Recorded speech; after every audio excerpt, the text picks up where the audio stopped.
No sé quién quiere empezar.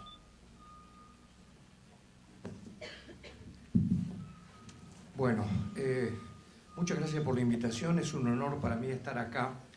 Yo voy a hacer una breve caracterización de lo que está pasando en la sociedad en este decenio kirchnerista que estamos viviendo, comparándolo con lo que pasó en la sociedad argentina en el decenio de la primera y segunda presidencias de Perón, 46-55, derrocado por un golpe de Estado después del bombardeo de Plaza de Mayo con algunos centenares de muertos civiles, comparando lo que pasó en las sociedades en ambos lugares, comparando qué está pasando en salud en la Argentina a nivel nacional en este momento con lo que pasó en las dos primeras presidencias de Perón a mediados del siglo pasado, y haciendo entonces una caracterización de cómo funciona el capitalismo mercantil en salud, que estuvo tan bien definido por las palabras del señor gobernador anoche en la mesa de las 8 de la noche.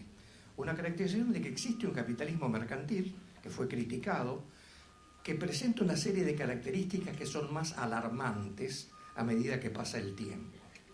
Y voy a vincular todo esto, haciendo una especie de redondeo, con qué está pasando con la ciencia, con la tecnología y con los derechos humanos. Primero, ¿qué ha pasado en la sociedad argentina en la última década? Argentina ha hecho el mayor default y la mayor quita de deuda externa en la historia económica del planeta, al día de hoy.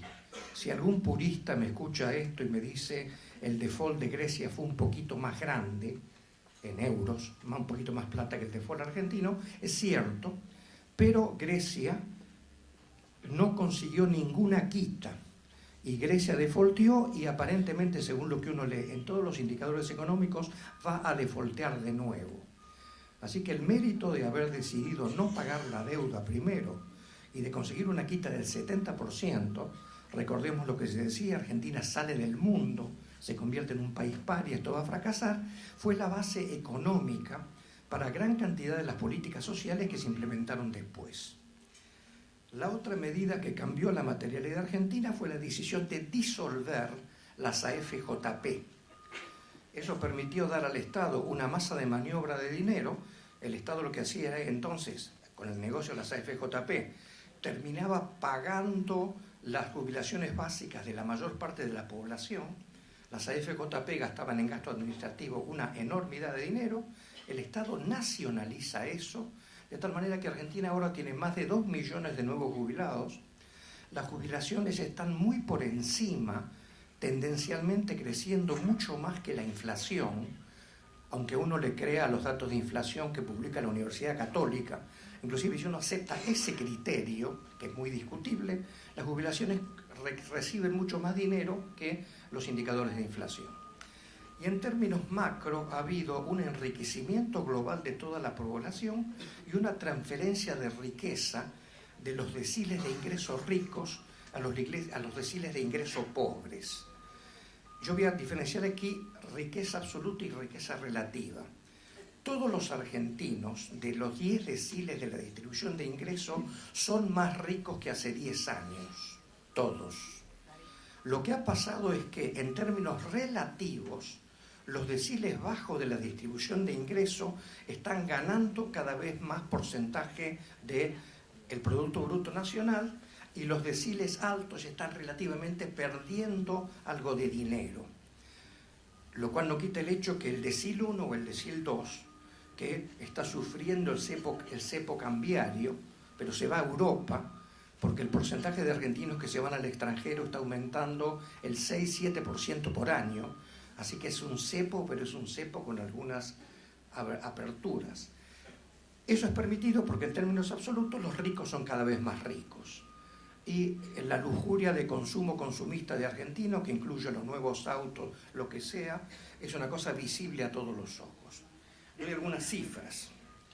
Entre fines de los 90 y ahora, los deciles más bajos, los deciles de 1 a 5, es decir, la mitad más pobre de la población, pasó de controlar el 23 al 30% del ingreso.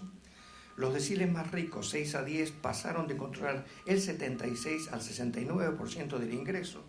El índice de Gini sigue bajando. la diferencial entre el decil 10 y el decil 1, que en el peor momento de la devaluación asimétrica era del orden de 30 y tantos a 1, creo recordar, ha bajado a 11 a 1 y sigue bajando.